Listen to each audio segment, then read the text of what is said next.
To unhook a bra with a back strap, first find the clasps on the back. Place one hand on the left side of the hooks and the other hand on the right side.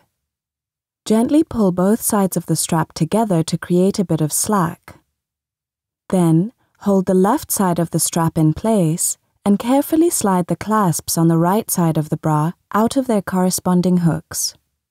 To do this with one hand, pinch the left side of the bra with your ring and index fingers to hold it in place, and put your thumb on the area just to the right of the hooks.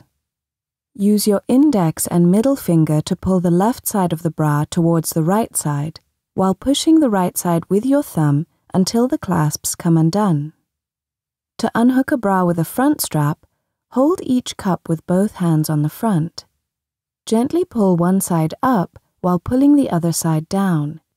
If you don't unlock the bra immediately, try switching which side you're pulling up and down.